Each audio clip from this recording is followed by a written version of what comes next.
Welcome to Still Talking Uncut. I'm your host, Big Easy. Got a full house tonight. Big full house tonight. Joined again by the co-host, our stand-in till Sean's gonna be the next guest on Still Talking. Just so y'all know. He won't show. He ain't gonna show. It's all right. Joined by the co-host, the Masters. I got two special guests tonight. I know y'all have seen Bean on before. I'll explain why I had him on here later on. But the guest of honor tonight is my man, Mr. Christopher Conrad from Bad Motivator Barrels. Welcome to the show, brother. Welcome to the show. Howdy. Thank you. I appreciate it. So if you don't know who Christopher is, you're going to learn, and you're going to learn that, about his revolutionary product that he came out with. That's amazing. I'm not an Asian guy, so I'm not willing to, it's not my deal, but I love what he's doing. So, even if I don't do it, don't mean I can't love it. So, well, and to give you guys kind of an idea of what I do, I'm the owner of Bad Motivator Legacy Barrels. We're a company we started last year, and we're the continuation of Bad Motivator Barrels. Ben Quady last year passed away in a paragliding accident.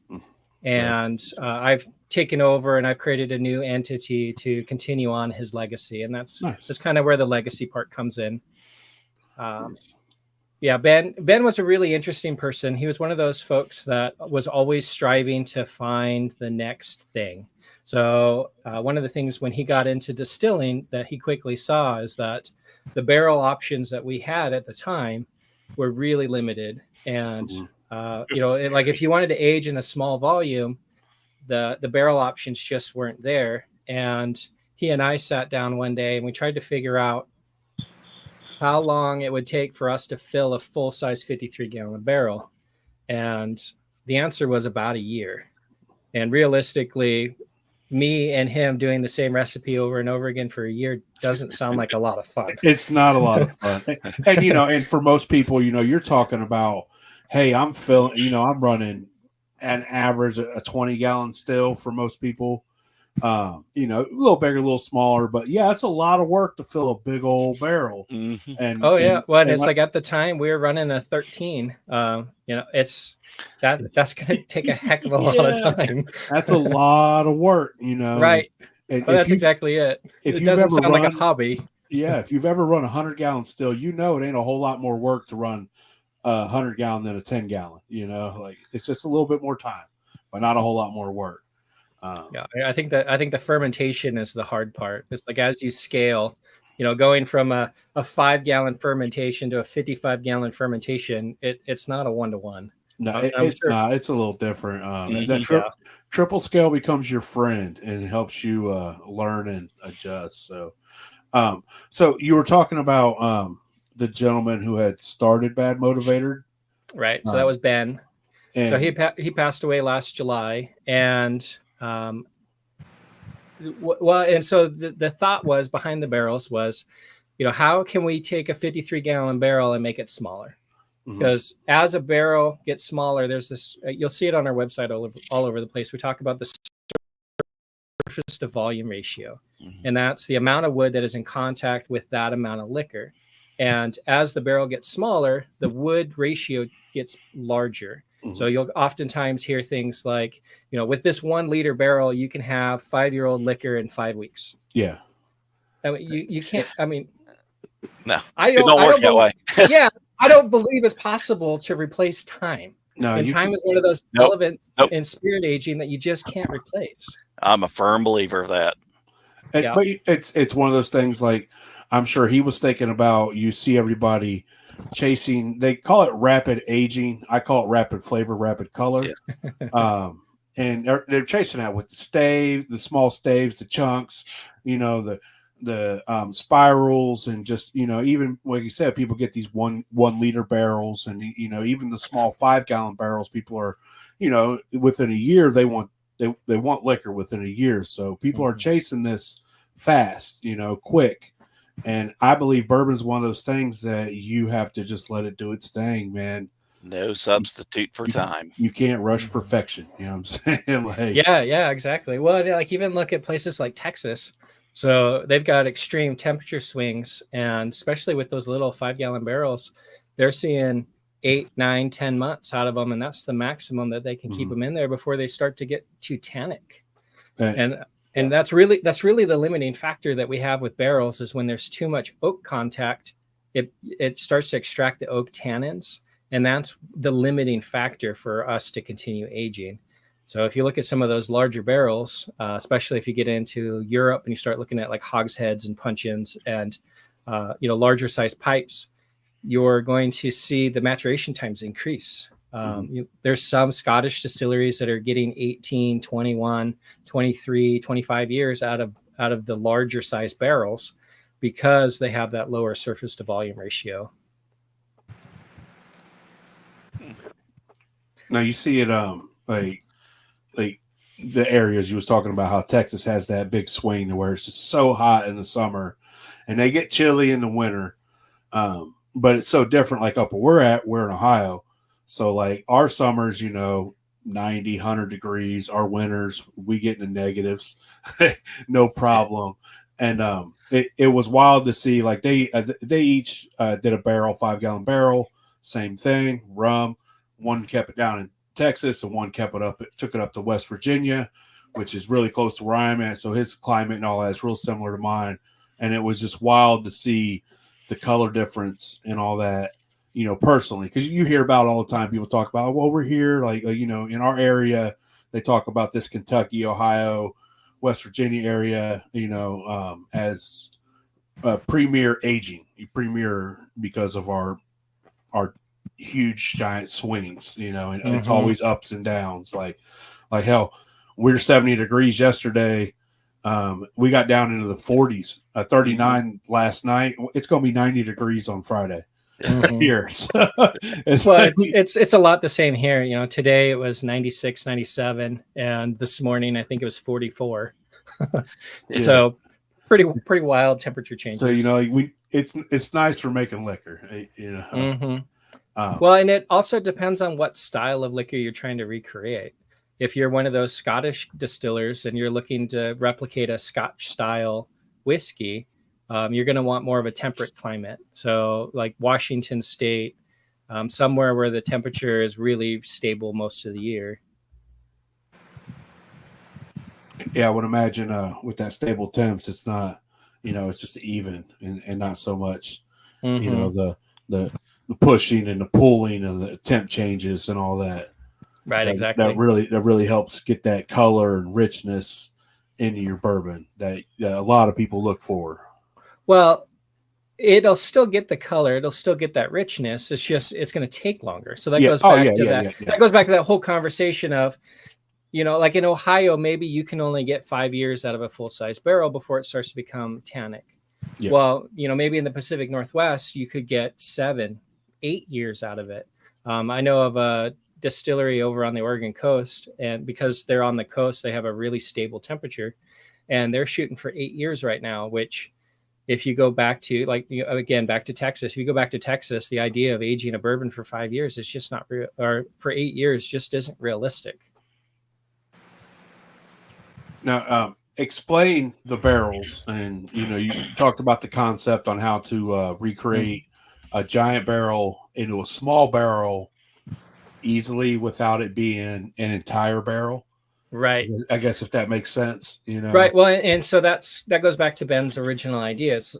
How do we limit the amount of oak that's in contact with the liquor? And him and his wife own a cake shop here in town.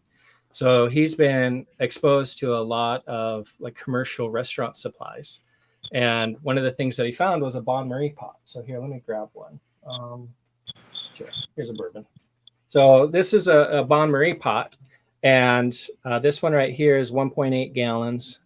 And as soon as we put a barrel head in it, now we have a limited amount of contact with the liquor inside. So this one right here is a medium plus char 3 barrel. But this has the correct amount of wood for this 1.8 gallon size.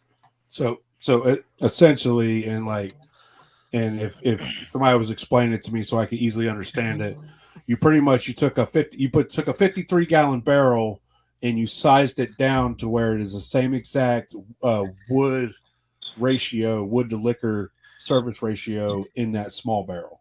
Yeah, exactly. And it's not That the exact same size, but what it is it's trying to get a close approximation. Yes. So like if you look at a 5-gallon barrel, here in the US, we measure inches per gallon. That's a pretty easy number. So our full-size barrel is going to be about 50 inches of wood per gallon of liquor. If you look at a 5-gallon barrel, it's somewhere around like 275 inches per gallon. So a significantly more wood contact with the spirit. And that explains why it ages or why it becomes tannic so quickly. Yes, in the case of our barrels are around 25, 27 inches, somewhere in that range, depending on if you're looking at the 5-gallon or the 1.8 gallon. So your barrels are designed to age like a 53-gallon barrel. Correct. You know, age slowly. Yeah, exactly. Age slowly, and I see it as a way to, like you said, if you don't want to run the same recipe for 100 gallons, like if you don't want to run 1,000 gallons of mash of the same thing, like, and I could see how that could, that small barrel, and you still will just let it sit. And that leads me to why I asked Bean to be on tonight, because as you can see, Beano's more bad motor barrels than Christopher does. Yeah, it's like I can see him on this shelf up here. There's a bunch of them. And so, like, and that's why I knew this. So I was like, Bean, come on, I want to hear you talk. Like, what has been your experience with the barrels? And the big thing for me really is, I played with the 5-gallon barrels, and I over-oaked with them real bad because I tried to leave it too long. And then with smaller ones like these, I can do more stuff and let it sit and mature longer, rather than trying to run so much and fill a 15 or 30 or whatever. Just fill one of these and let it sit. And I've got one. This has been in there for a year. I mean, you can see it's got good color, but it's still young. It still needs more time. But it's turning out good. It's turning out way better than a year and a 5-gallon. It had been done a long time ago in that 5-gallon. Yeah. We talk about all the time in our home distilling groups that all 5-gallon, man, you're good about 6-8 months. You're ready to drink, and then we're like, 10-gallon, you're looking at about a year, 16 months, and as you get, it's just not the same. So, like when I had heard about it, I was like, that's a cool concept. And you see, and it's, and I believe those, is that a stainless barrel that it's made out of?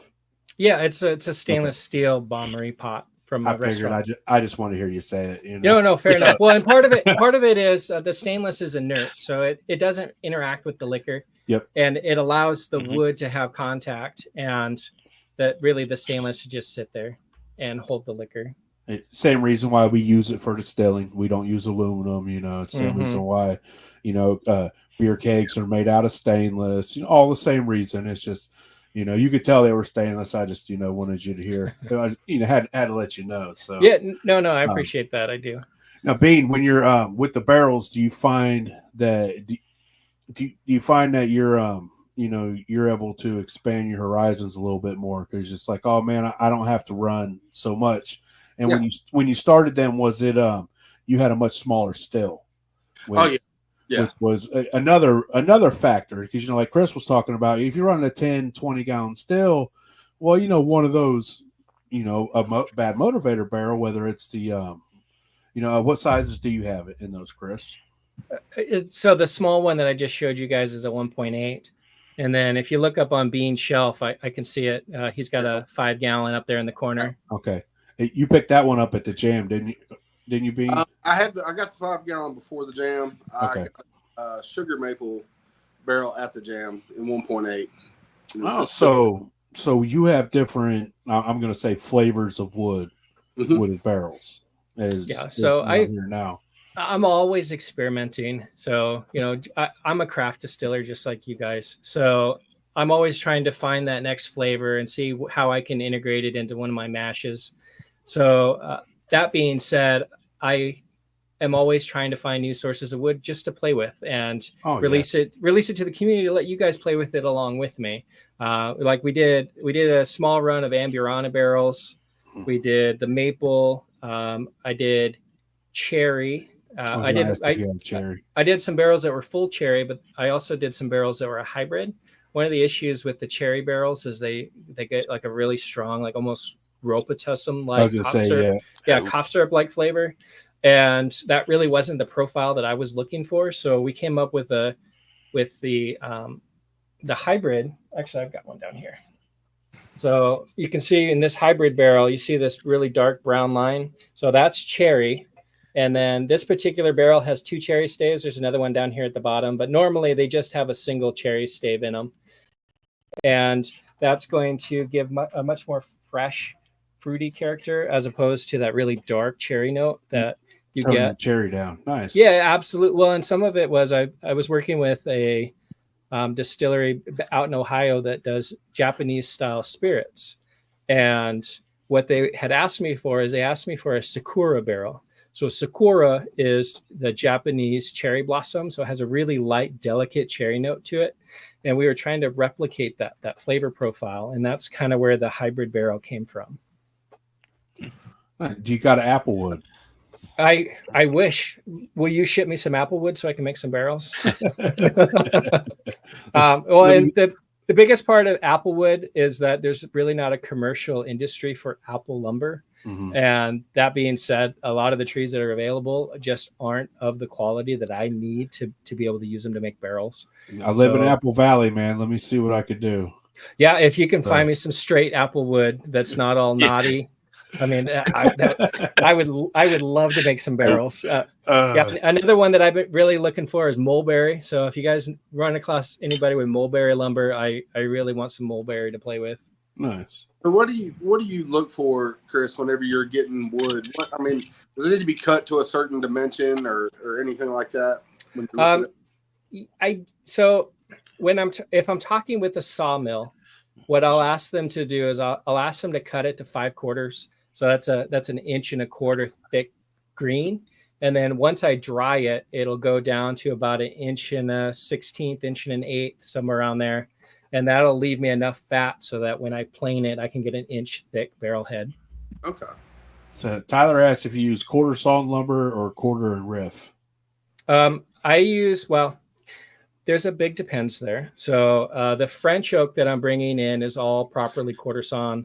The white oak I'm getting, it's all quarter and riff, just because it's more efficient for the sawmills to cut it quarter and riff. Now, for everybody who's not you and Tyler, can you explain what the difference is?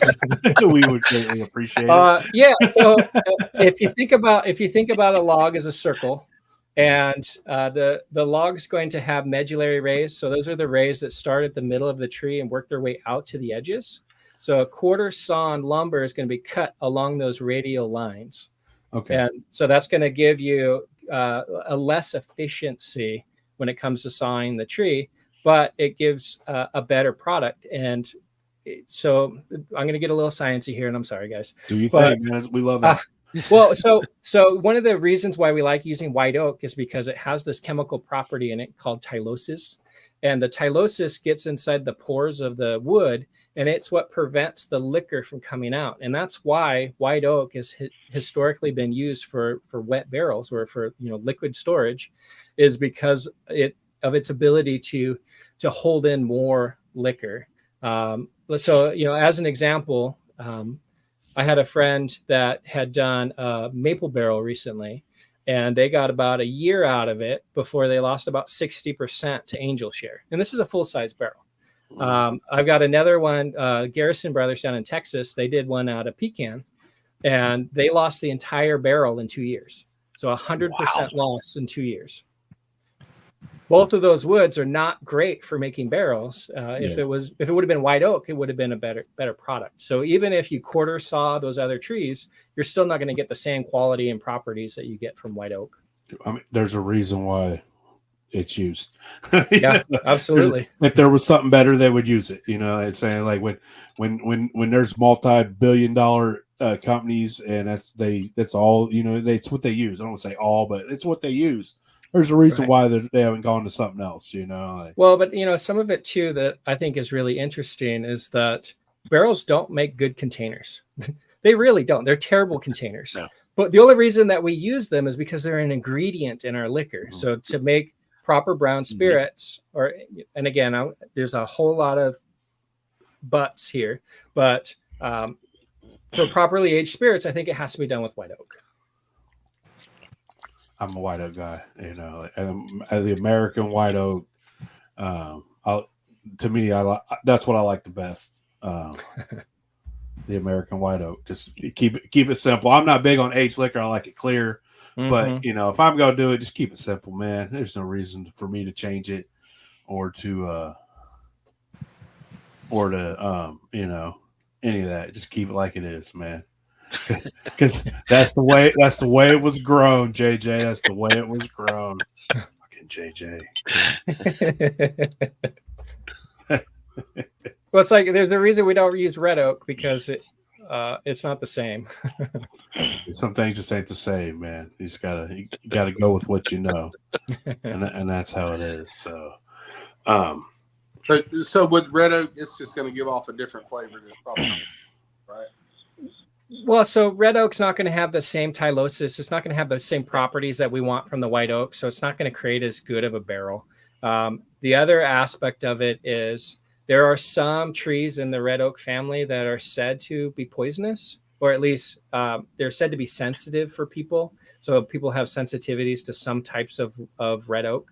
Yep. And if you're going to play with any species other than American white oak, I highly suggest that you do some research and make sure that it's a good tree for that. Yeah, and somebody said it smells like poo, and you're right, it does.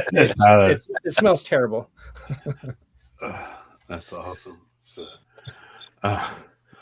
being on average, how long before would it take you to fill one of your small barrels? Would it be like just a one run and it's full? Now I can do it, in one. Yeah, a couple. Yeah. Well, you just say that's worth it. You know what I'm saying? It's worth your time. It's worth your money. And then, I already answered his question, Sturge. You should have been listening. It's worth your money. And then, because you never know in the end if you're going to like it or how it's going to taste. Well, so if you wait all that time and you got the 1 gallon or you got it's So my thing is too with all the different barrels, they're all different chars and different everything about the barrel. Yeah, you could tell each one is a different. Put the same, run in multiple different barrels and see how they come out. And if you don't like it, you can even blend it. Yeah. So. We got enough friends. Somebody's gonna like it. Right. Or worst case scenario, just pull a hooch and dump it in Diet Coke. It don't matter. Well, so Bean, you brought up a really interesting side to distilling that especially us as home distillers don't really get into, and that's that whole blending aspect.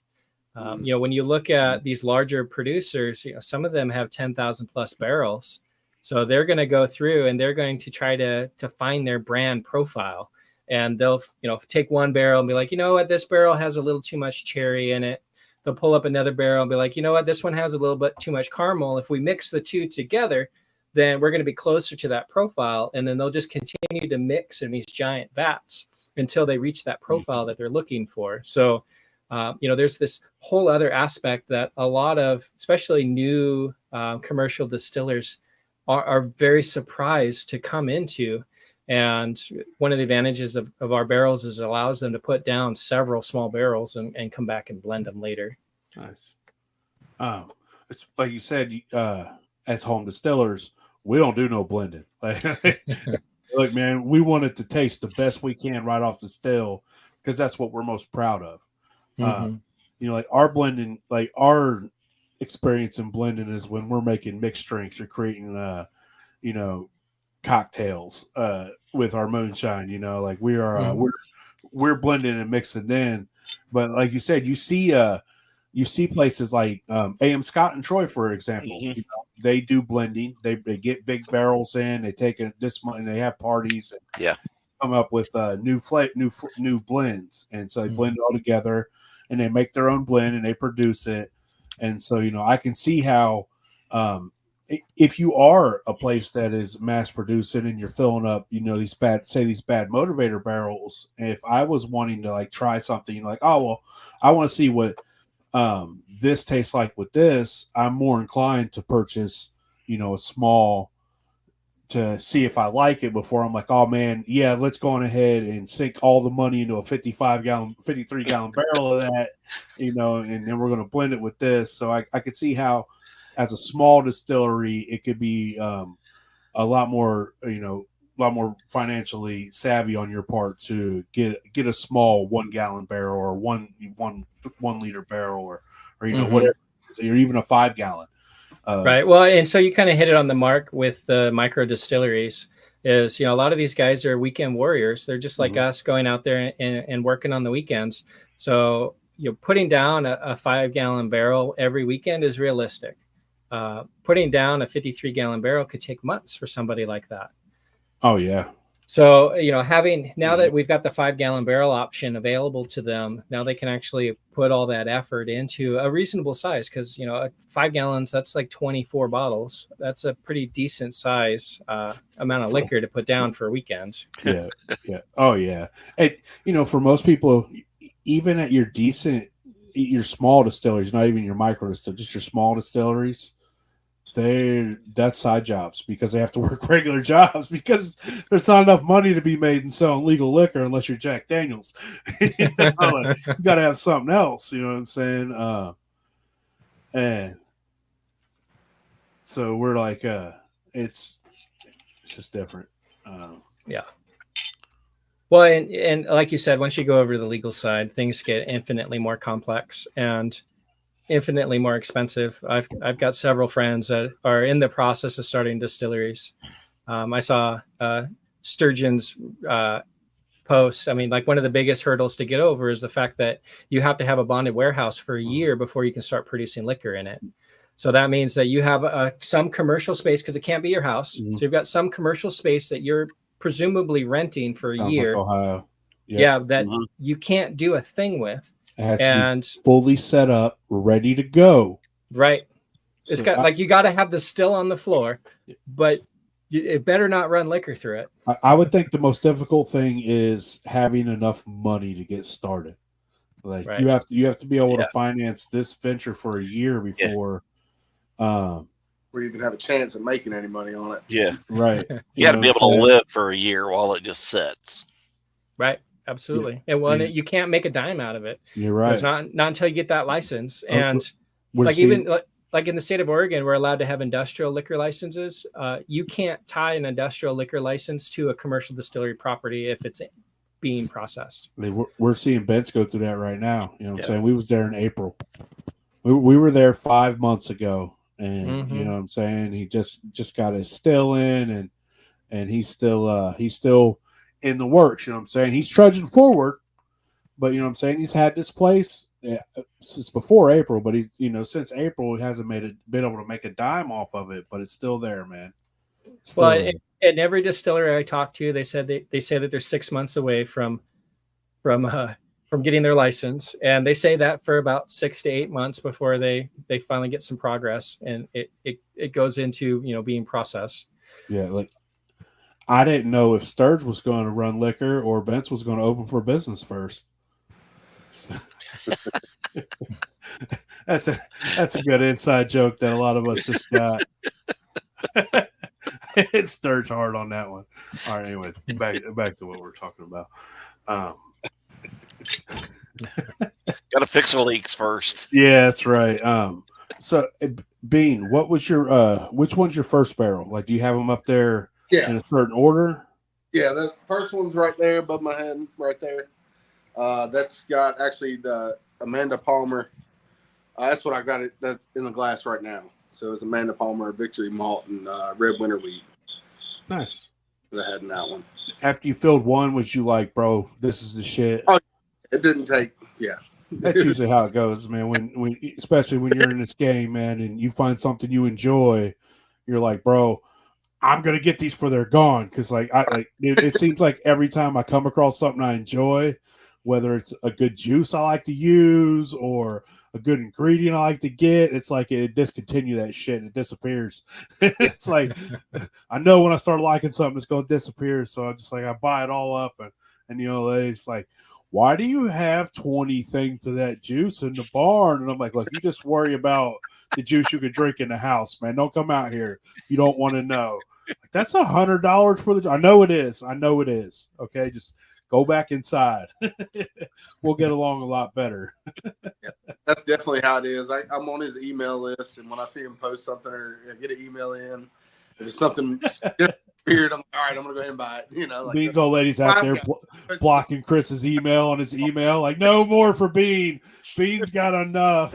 Well, so the funny part is I'll send targeted advertisements just to Bean to see if I can get him to buy it. Same. When I built Bennett's 4-jar little cube rig, I knew Bean getting one of these. I didn't know he's gonna have me build him a 6er. But so Sturge, are you wanting to know Chris, what size of your barrels do you prefer to age in? I know you I know you just came out with the 5. How long ago did you come out with the 5? June. So we officially released it in June. So this is definitely a recent addition. I don't have production up to full speed with the 5 gallons yet, but I'm working on it. I'm sticking up with orders. Like right now, mostly I'm selling them as special order, and I'm getting them out to people within 2 or 3 weeks. Nice. So you're building an order. Right for the bigger 5s. I do have a couple 5s in stock right now, but for the most part, the 5s are special order. And then obviously I'm playing with all the small ones because it's much easier to build the smaller barrels than it is the bigger ones. Yeah. But I think Sturge's question, they're talking about, what size to use, like especially, if you can fill a 1.8, you can fill a 5. If you can fill a 5 gallon, then you can fill a 15. If you can fill a 15, then fill a 30. So if you're filling a 30, then might as well be on a 53. So I've never come across somebody say, you know what, darn it, like 5 years ago, I just made too much liquor. Like I've never heard somebody say that to me. No, I've never heard somebody complain their still was too big either. Right. Well, I mean, there's like when you start getting like the big 500-gallon stills, and it takes 6 hours just to heat it up. It's like, okay, like I get it, like that's a pain. I'm down. Let's get it. Yeah, it's pretty rarely that I hear somebody that's like, they're always talking about their next still. It's like, the best 2 stills that everybody has is the last one and the next one. Yep. Because the last one had the best flavor, but you know what? That next still is going to change everything for me. Now, Sturge, your question on does a smaller barrel age faster? No, it does impart. I believe it imparts the flavor and the color faster. But it's when I think of aging, I think of time. And yeah. Well, and so I guess the question is, are you talking about traditional barrels or are you talking about my barrels? Because my barrels age at the same rate for both the 1.8 and the 5. So they're both designed to replicate a similar surface to surface to volume ratio of the big 53. Yep. So if you do small batch, then something like the bad Motivator barrel, to where you want to let it have that time to do its thing, would be perfect. If you got a 1,500 gallon still, I mean, like what it could still be viable. Like, oh, well, I'm going to take a portion of this malt run and I'm going to age it in this and see how it comes out. So I think it doesn't matter if you're using a 5-gallon Bever pot, or if you're using if you got a 50-gallon, copper Cadillac, it's definitely something that you could put to use, whether you're doing big batch or small batch. So it's like I said, man, it's a cool product. I like the stainless, and after it's done, you got a badass little stainless pot. Hey, think about that down the line. Well, part of it too is, these barrels are going to give up flavors for decades. Yeah. Like we have a barrel here in the shop that we got in. It's a used barrel that was up in Canada for Hersham Walker, or Hiram Walker. Is that what it is? Anyways, it's one of the Canadian distilleries. That barrel, as far as we can tell, it was probably made around 1955. So this is a 70-year-old barrel that we just turned into our little 1.8 gallon barrels and are sending them back out again. So this is wood that's been aging for decades and it's still giving up flavor.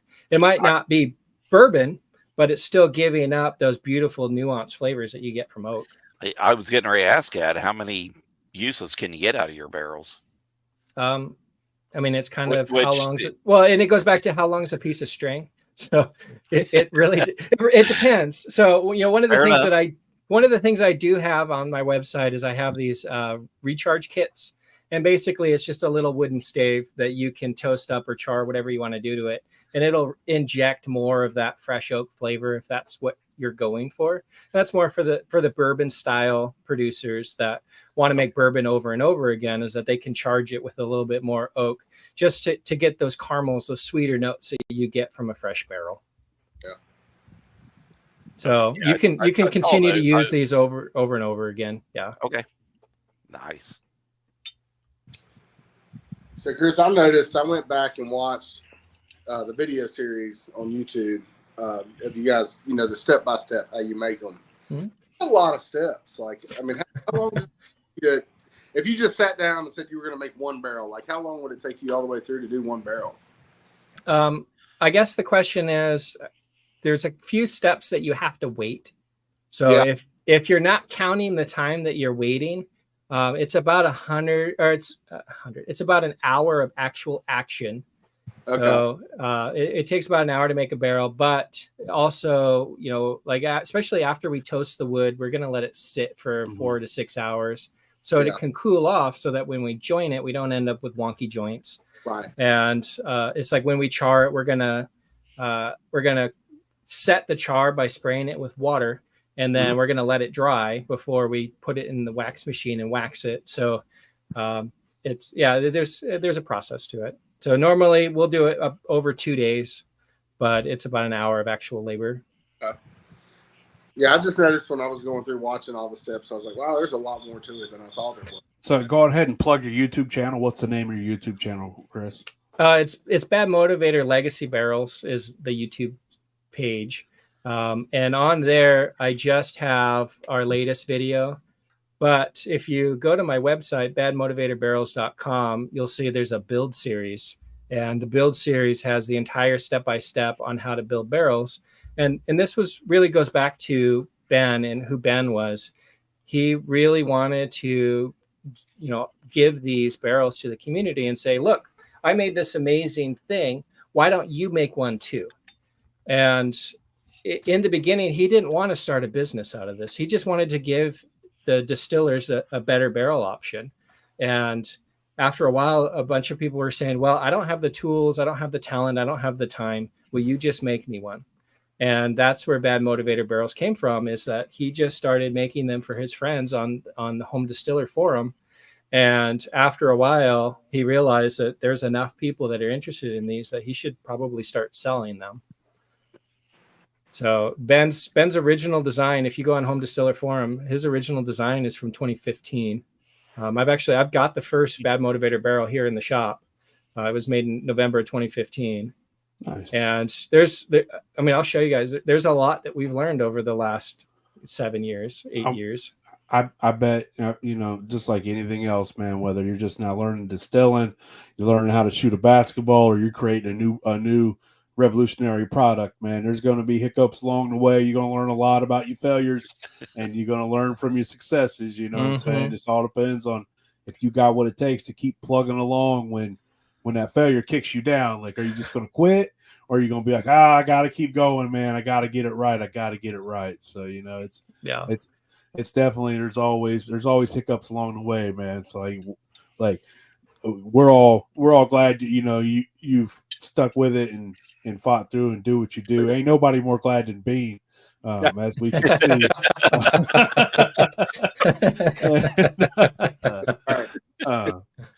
But it's really cool, man, that you're able to carry on his legacy through his Bad Motivator barrels, and not only are you carrying it on, you're taking it to the next level. you're taking it up you're flying from one end of the country to the other to meet the people that you're in contact with that are loving your barrels, that are out here pushing them, or guys that you talk to all the time. And then I know it goes without saying that when I met you for the first time in the Hillbilly Jam, and I'm willing to bet that you learned a lot while you were down there about what people are doing and how they're doing it. And you took it back all the way to the other end of the country, and you're going to take what you learned from that to do what you do even better.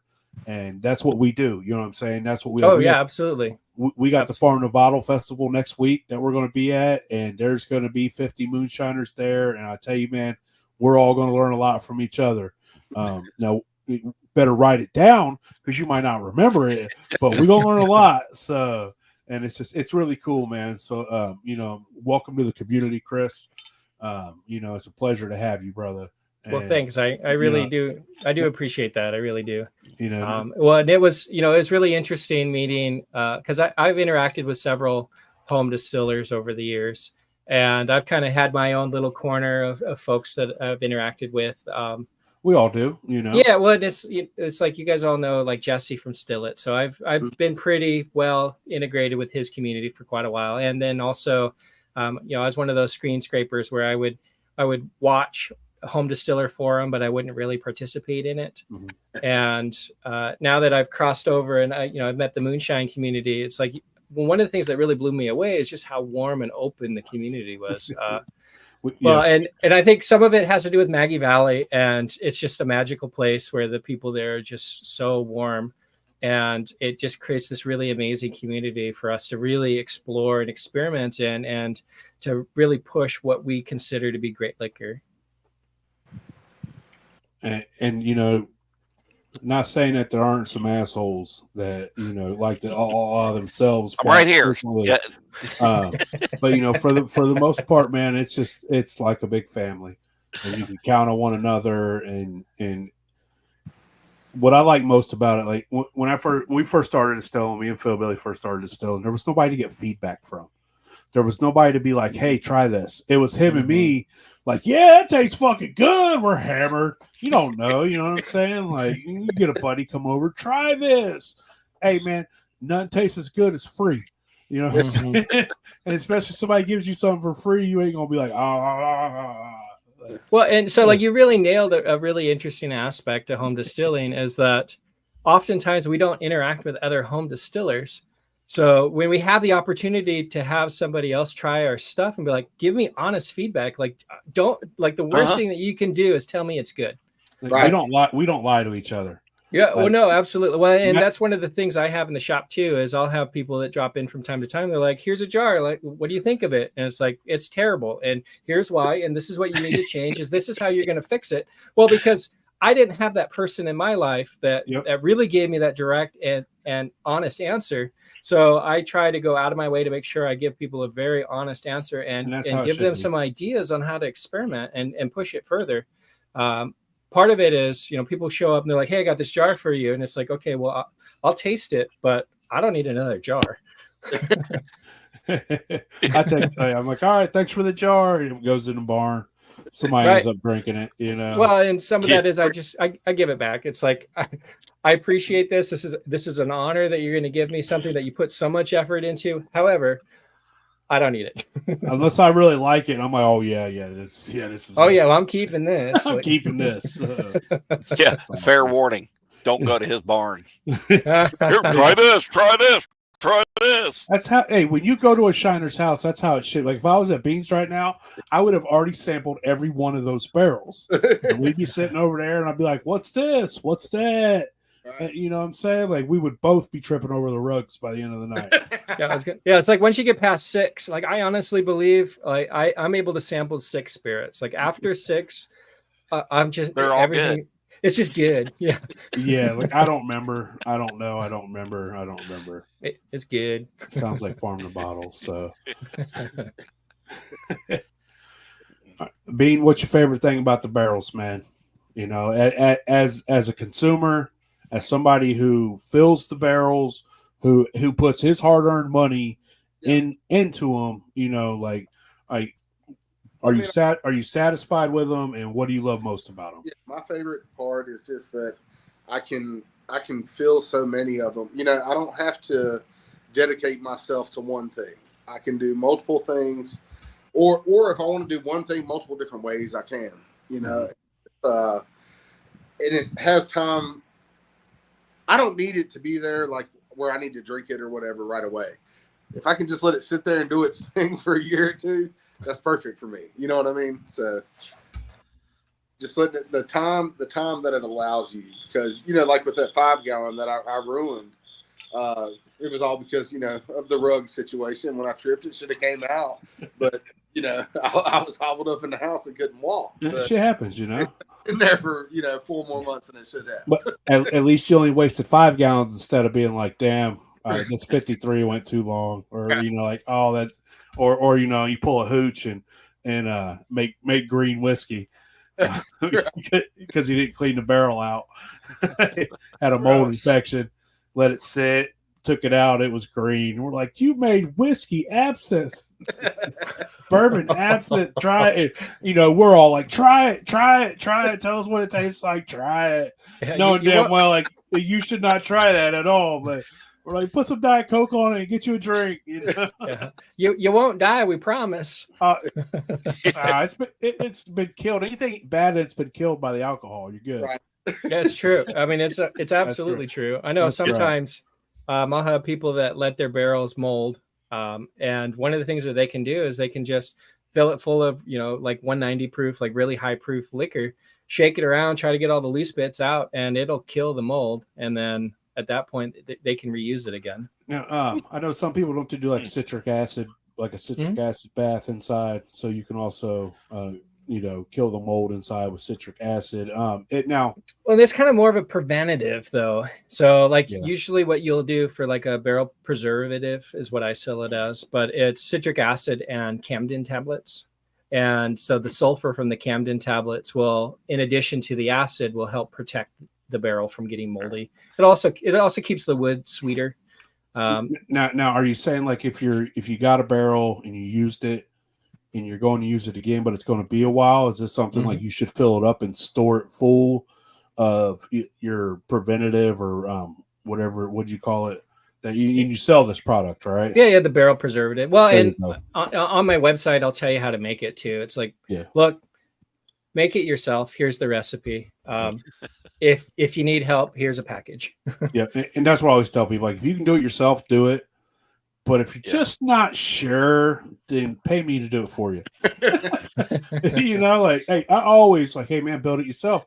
Got my buddy Wes. You know, just, you know, I've known him since Bar in the Bottle last year. He come over like, oh, I need a copper thumper. How much to build me one? I'm like, there's sheet copper, there's a roller, there's solder, there's a torch. Build your own shit, buddy. You know, you're here, build your own shit. You want to learn how to do it, you've been talking about it, do it. And so that's what he did. You know, and he's built his own thumper, built his own worm, you know, and he's done all this stuff himself. And, you know, and it's like, cool, you build it, now pay me for my parts that you took. And that's all I care about, you know. But if you can't do it, then that's when you pay somebody to do it. Like, I'm not swapping an engine. I'll change my brakes though, but I ain't swapping no engine. I got a buddy that does that. Like, here you go, man, do this. Right. Well, it's like I do what I do so that I can give you money to do what you do. Yep. Well, and you know, there's something said to have nice things. Like, and this is one of the things that I've discovered over the years, and it's really nice to have nice things. So I try to surround myself. Like, obviously, I like to do a lot of things myself, but when it comes to bigger items, like it's really nice. You know, especially like, you know, for the still parts. I've made lots of still parts over the years. I even have some still parts that are still in commercial distilleries today. But, you know, like I've got my buddy Wayne, and I'll buy stuff. I'll be like, hey, Wayne, I want this thing. Will you make it for me? Shout out to Wayne, Ozark Still. He builds beautiful stuff. Oh my gosh. Beautiful.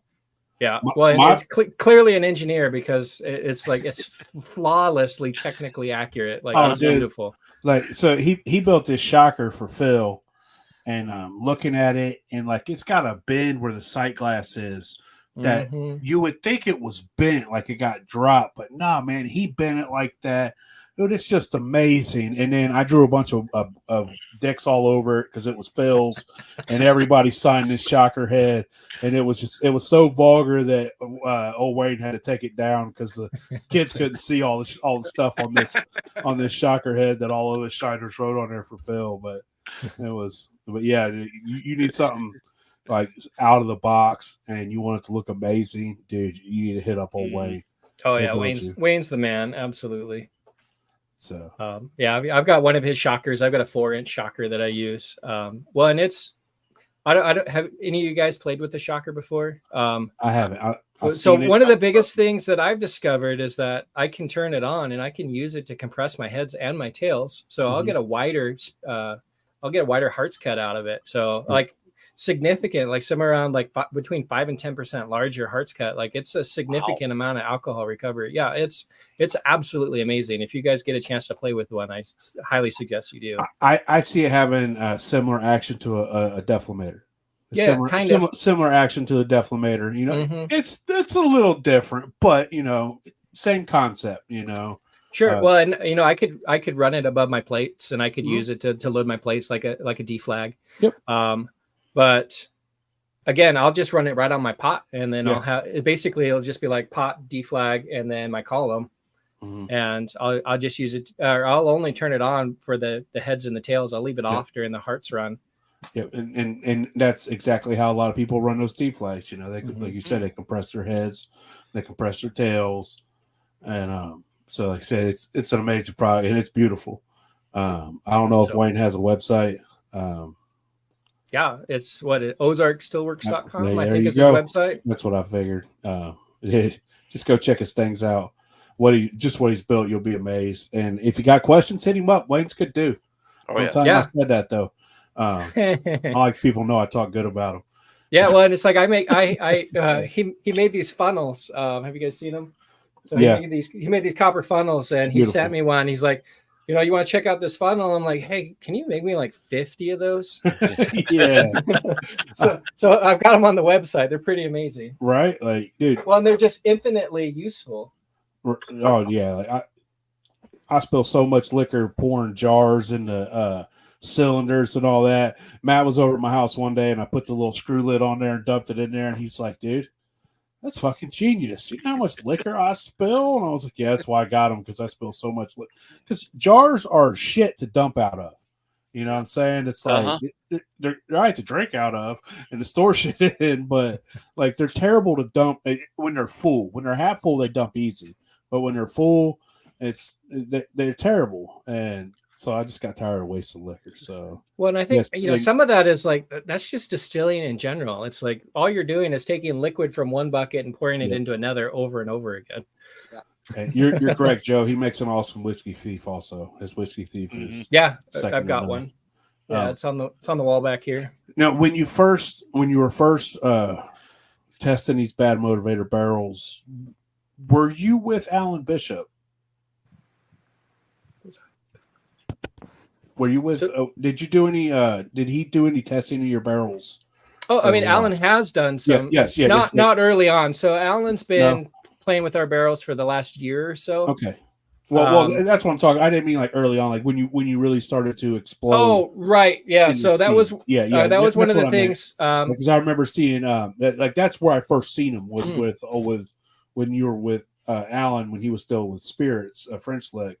And that's where I remember first seeing the barrels, and he was talking about them, and that's where they grew. And I couldn't remember exactly, so I just wanted to make sure, Yeah, no, I appreciate that. Yeah, so I've been working with Alan for about a year now. Before Ben had passed, Alan had put on one of his, you guys know his One Piece of the Time YouTube show, and he had said that he was interested in playing with a bad motivator barrel. So, the next day I saw Ben. It's like, hey, we need to send this guy a barrel to play with, and I've been sending barrels to him ever since. Well, good, man. See, even old Joseph Wells, with old Alan Bishop's first place he heard about him also.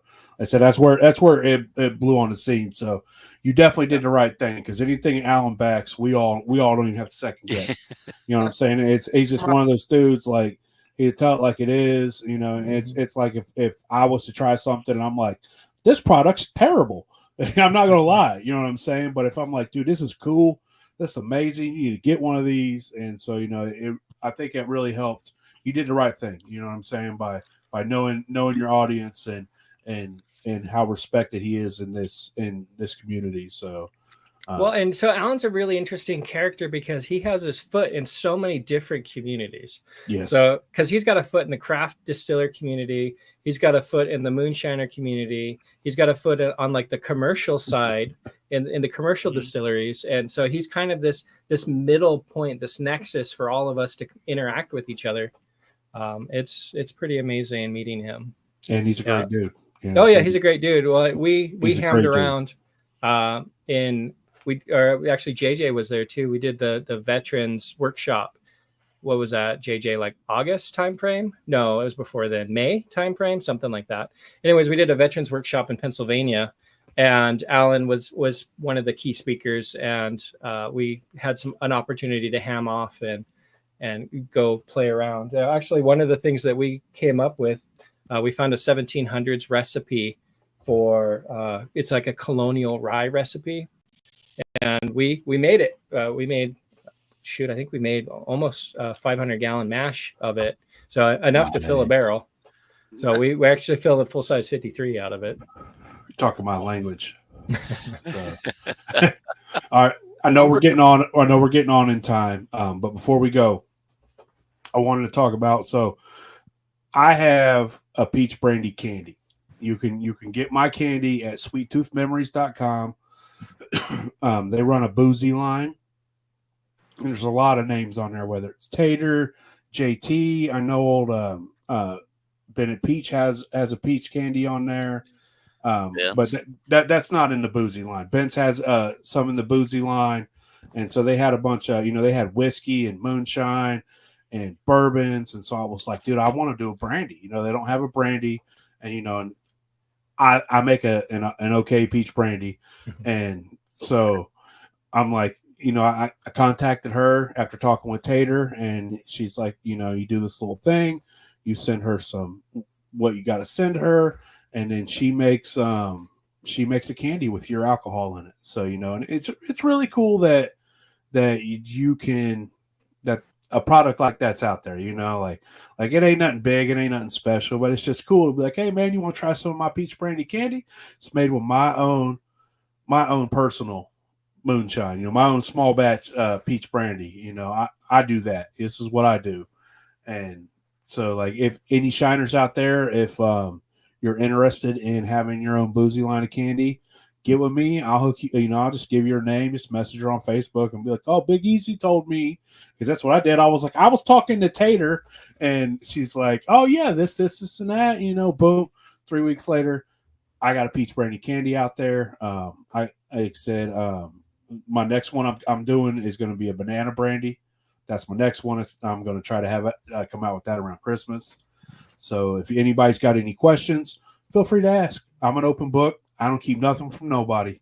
That's why all my recipes and everything go online. So, yeah. So I wanted to ask you about the candy specifically because I've got an idea that I've been floating around and really trying to find somebody that can help me do it. So my idea is, like the hard candy root beer barrels. Mm-hmm. So I want to do a root beer barrel, but I want it to be barrels, and not just barrels, but I want to do 4 of them. So I want to have a light candy, a medium plus candy, and a heavy candy. So one of the things I commonly get is people ask me, what's the difference between the different toasts? Mm-hmm. So I want to do candy essentially in all 4 different toast levels so that people can taste them and decide which one they particularly like the flavor profile of, because those are the same nuances that that toast profile is going to provide to their spirit. Yeah. And I could see, so like you use a little, because to make it a boozy line, it has to have a little bit of your booze in it. So you can use like the different char levels in that one. And then even though it's going to have root beer flavoring in it, like just because like my peach brandy candy is made with peach brandy, most of that flavor you taste is flavoring. That's what makes it delicious, But the barrel would give it that little bit of char flavor, I believe. So right. Well, and so what I would probably end up doing is I would just get some GNS and I would would use the GNS to do a tincture extraction and then just extract the oak flavors. Obviously, it's going to be pretty tannic and it's going to be a terrible liquor, but it should turn into a decent candy just to give people an idea of what the different toast profiles provide. And really, I'm just kind of looking for something that I can throw into the box or sell separately just for people to kind of play with it and experiment. The ABV of the candy is less than 0.05%. Right. So in case people are wondering, like, it's less than 0.05%. Like, I ate a whole bag. She sent me like 3-4 bags. Like, that's good. You know what I'm saying? Like, it's certain things are legal here in Ohio, and like bags started going down like candy.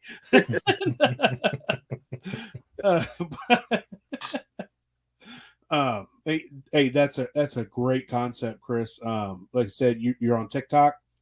I am kind of on TikTok. Well, if you go on TikTok and you look at my candy video I put up, they're tagged in the comment section. All you gotta do is click and send her a message, or shoot me a message. I'll give you her phone number. You just hit her that way. It's probably easier for you.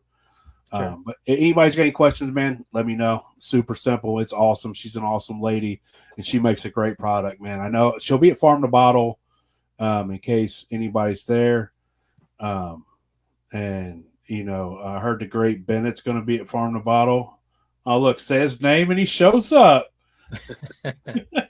Good evening, Bennett. Shouldn't you be in bed? That's your bedtime.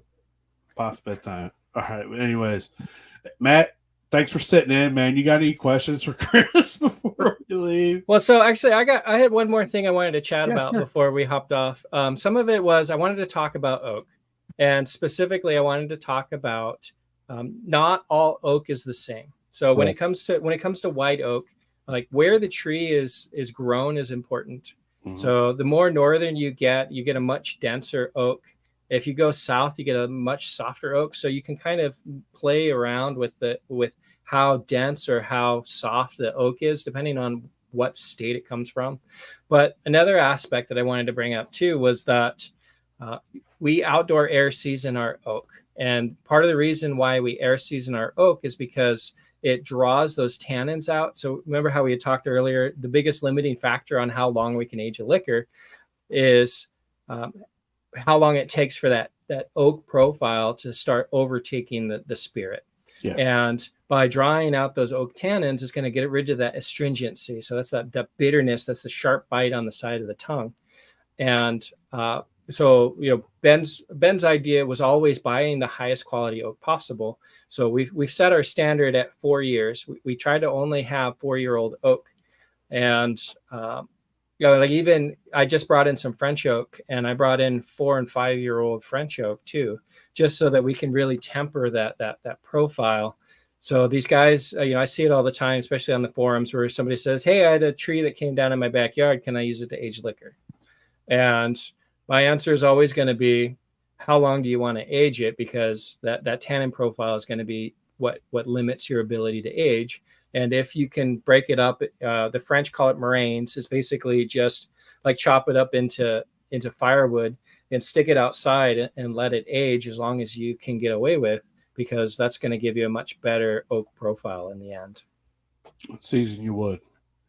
Season your wood, yeah. Well, and it's funny because Ben's first barrel, he didn't really know that oak needed to be seasoned.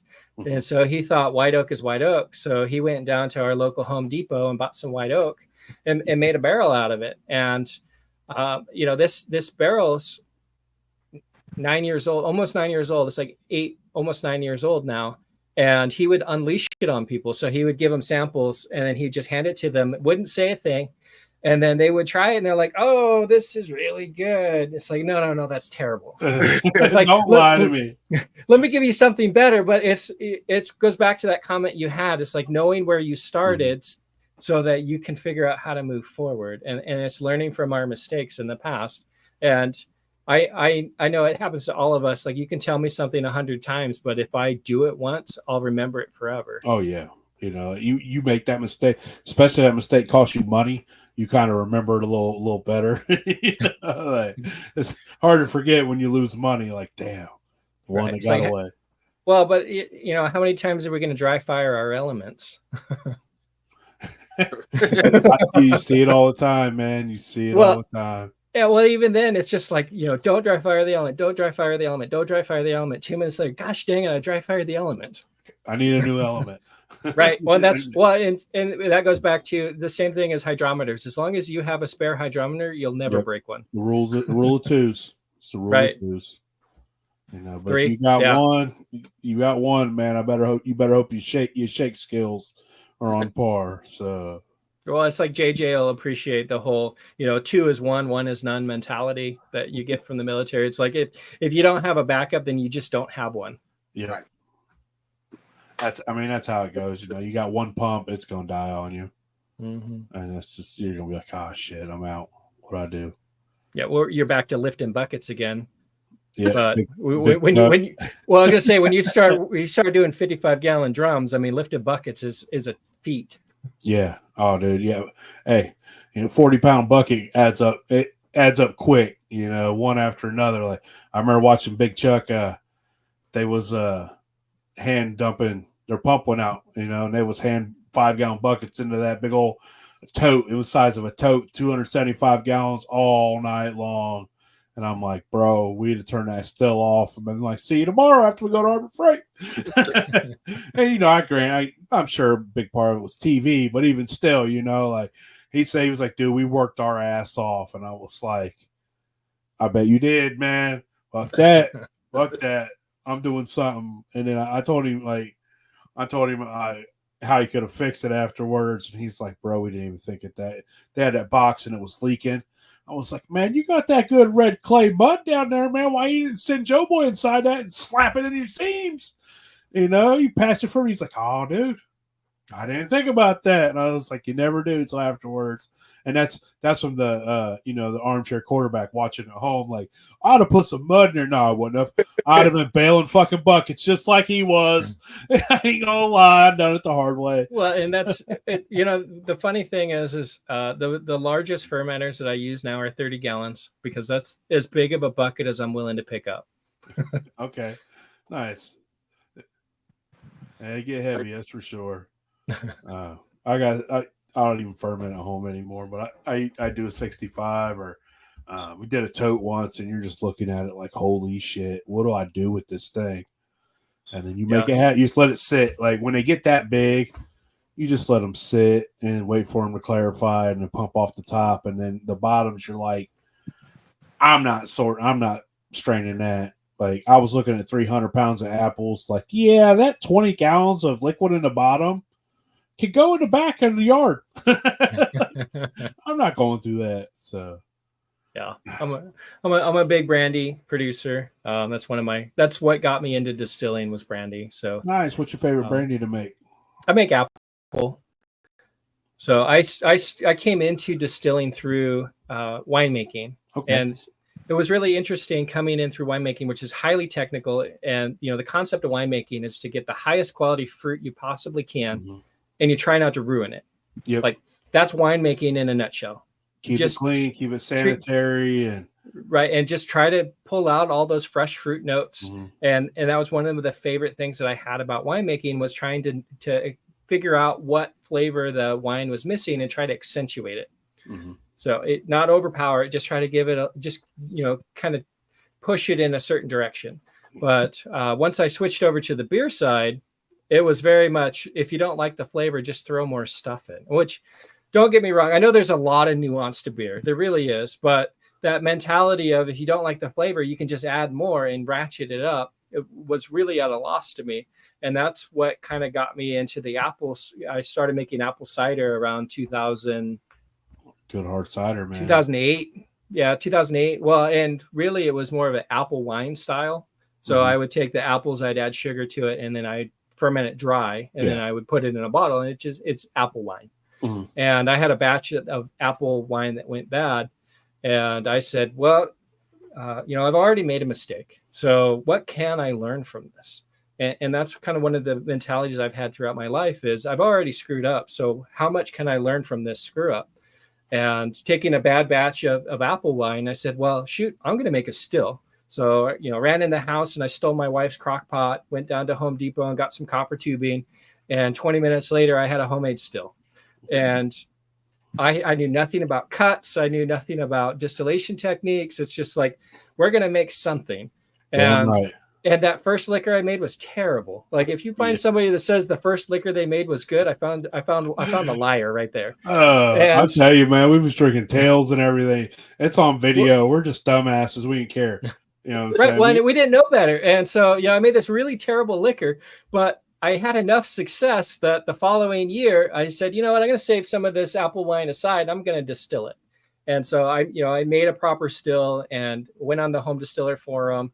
Back then we had George on YouTube. So, it's like listening to George and trying to really figure out my path forward. Trying to understand George was really difficult for beginners. Yeah. Well, and some of it too. Yeah, well, and some of it too is, George had all these ideas. And so it's like, okay, well, George says it, so it has to be true. And then after a little while, it's like, wait a minute, I don't know if I agree with that. And as time's gone on, there's certain things that I don't agree with George on, but it was still a great start because at the time there was this giant vacuum for distillation content, and you have to start somewhere. So I had enough success with George, and it got to a point where I quit making apple wine. I see apple wine as the first step in making a brandy. And so it all turns into apple cider or into apple brandy now. Nice. That's one of the things I chased that turned me on to brandy was chasing the flavor transfer during distillation and not just dumping fucking flavors into it. Anybody can just dump flavors into a fucking container and make a mixed drink. You know what I'm saying? Like, and it's really gone to that the past couple of years. It's all you're seeing is everybody's, flavors. I miss clear, like everybody showing off their high quality whiskeys and clear whiskeys and bourbons and brandies and and I guess that's more of a purist thing. But I get it. At the end of the day, you're going to sell more flavor jars than you ever will a clear jar, and that's where the money's at. But sure. Well, and I've always had that mentality. Nothing should be added to your liquor except for wood post distillation. So I believe nothing should be added ever except ice. Well, so back to like that would be like a UDV style, more of the French style distillation. Obviously, I'm really interested in aging. Well, for sure. I'm surrounded by wood. Like my entire life is wood. We love what we love. You know what I'm saying? Like I got buddies who won't. They love it. They love the bourbon. They love age, and that's what's so great about it. Do you and what you love, and then luckily for everybody else, like you came across something that you love to do, and a lot of other people love too. You know what I'm saying? Like, he's down here somewhere. Yeah, he's over there. He's below Chris. But all right, we've been on long enough. We could sit here and talk liquor all night. Fucking Bean had me up to like 2 a.m. the other night. What was that? Saturday night? Had me up like 2 a.m, man. Just talking shit, talking liquor. Talking about how we're gonna hang out and all that. So, but anyways. Y'all have a great night. Matt, thanks for sitting in, even though you didn't get to talk very much. After listening to you snore, I didn't want to hear you at all. So, Bean, I appreciate you coming in and giving us your little experiences with, experiences with the Bad Motivator barrels. Yep. Take a time out of your evening. And Christopher, I know you're 3 hours behind me. It's only 8:10 where you're at, so we're all pushing midnight around here. Yeah, no, I get it. Well, and again, I really appreciate the invite. This has been a lot of fun, and obviously, I like to spend time with folks that like talking about good spirit. So we love liquor, company. Man. So we'll have to get on again, and hopefully, I'll see you at the Hillbilly Jam again next year. So yeah, absolutely. I plan on shoot the shit, and maybe. Offense. Just bring Bean 2 barrels. Oh, I do have one other question before we go. Sure. Do you have any plans of going to a 10-gallon? No, stopping at 5. So some of it is the surface to volume ratio. Once we get to 5 gallons, I really think that's the limit of what I can accomplish with that packaging. So if you're one of those people that you want to fill something bigger than a 5, skip the 10, go straight to the 15. My man. So Or that's going to give you just year go and a half. straight to the 50. Just go to the 50. You're going to be glad you did. Well, back to if you could fill a 15, then fill a 30. Well, shoot, if you could fill a 30, go fill a 53. Hey, all I know is you can fit 10 gallons in a 20-gallon still, but you can't fit 20 in a 10. All right, man. We'll let y'all get out of here. Thanks again, Christopher. I appreciate you for your time. Bean, have a good night. Thanks, Masters, guys. I feel sorry for your old lady tonight, buddy.